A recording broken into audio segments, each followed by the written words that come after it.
Bonjour à tous. Ravi de vous accueillir ici dans cet amphi. Alors nous allons donc peut-être plutôt partir sur la cérémonie de remise des trophées, si vous le voulez bien. En tous les cas, cette remise des trophées, je crois que c'est la 4e édition, c'est ça? Qui était déjà aux éditions précédentes? Nos partenaires, effectivement, qu'on peut saluer, à la fois les entreprises, les professeurs, qu'on n'a pas beaucoup entendu tout à l'heure, mais qu'on va entendre un petit peu plus ici, les élèves présents, les organisateurs. Voilà, et bien cette 4e édition, plus de 150 jeunes ont participé, venus d'un petit peu partout de la région.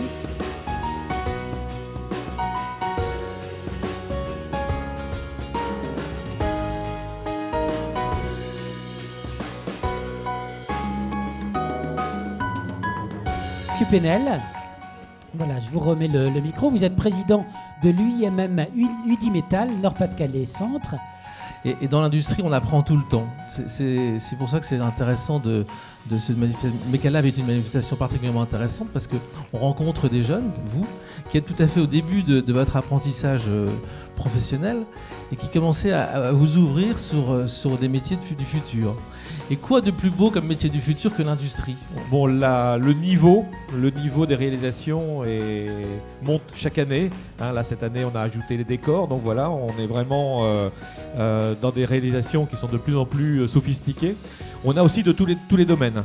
Je pense que la mécanique, c'est vrai que la mécanique, on voit souvent des charlots qui sont en train de serrer des boulons. Bon, là, on voit qu'aujourd'hui, même autour des tables, on a bien sûr de la réalisation dans les transports, dans la manutention, mais on a vu aussi des choses dans le domaine des loisirs, même dans le domaine de la cuisine, et puis on est même parti dans l'espace. Donc vous voyez, la mécanique est vraiment partout. Si on peut leur faire découvrir aux plus jeunes dans leur cursus tous ces métiers différents, pour qu'ils puissent s'orienter et avoir un choix de formation, disons, bien orienté pour qu'ils ne se trompent pas dès le départ, je pense que tout ça peut contribuer effectivement à leur faire découvrir tous ces métiers techniques. 24 heures de ma vie, le deuxième challenge. Alors là, l'idée, c'est comment je me forme à mon futur métier. Et là, on va le présenter avec les outils actuels, c'est-à-dire sous forme de vidéo. Une petite vidéo en respectant ce thème. Un clip vidéo qui met en scène leur vie de lycéen, leur vie d'étudiant ou d'apprenti, mais également mettre en scène un intervenant professionnel d'une entreprise.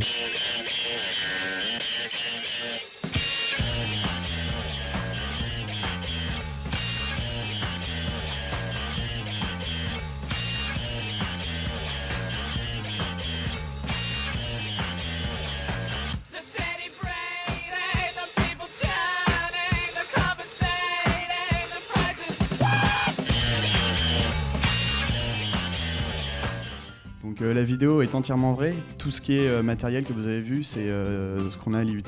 Donc on a un parc machine assez grand, assez impressionnant. On s'amuse beaucoup.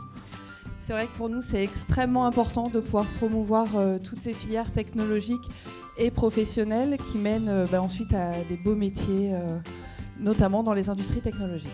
Ça donne envie, ça fait rêver, et surtout je dirais que les mots, les phrases qu'on entend, c'est celles que nous chaque jour dans notre travail on essaie d'instituer, c'est-à-dire en fait donner de l'attirance sur ces filières. Alors qu'est-ce que vous allez dire à ces jeunes qui sont déjà un petit peu passionnés par la mécanique pour s'être lancés dans ce challenge? Écoutez, la mécanique c'est un noble métier.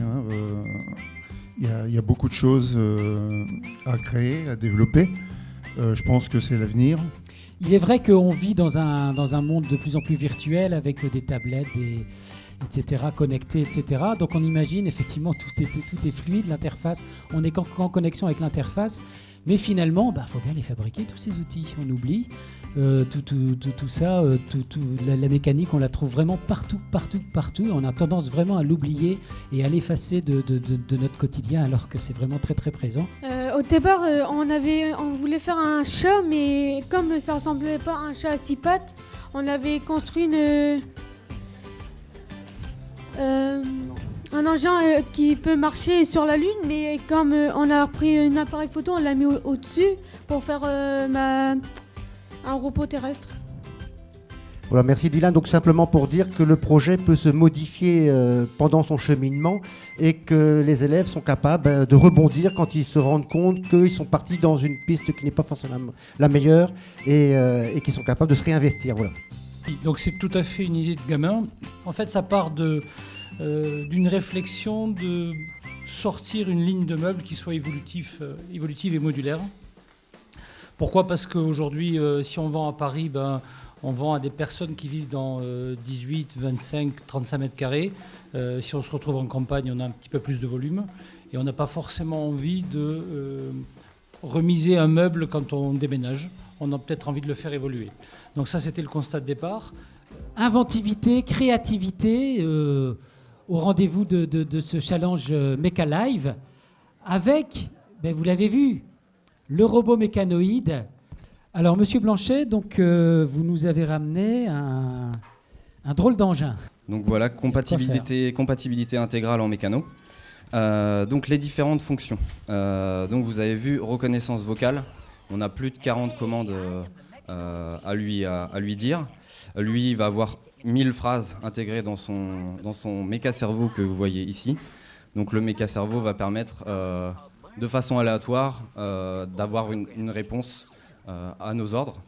Donc cette réponse, voilà, c'est lui qui va décider ce qu'il va nous dire. Donc là, je vais vous faire une petite démo donc avec ce proto. Alors avant de se quitter, je souhaite dire merci à tous les élèves, aux professeurs, aux établissements scolaires, aux parents aussi, on les a évoqués, aux entreprises qui ont participé, qui ont pris sur leur temps pour participer aux différents challenges, à la Société Mécano qui est en partenariat depuis 5 ans. Alors n'oubliez pas, on se retrouve sur Facebook, vous likez, n'hésitez pas, et bon avenir à tous. Merci beaucoup.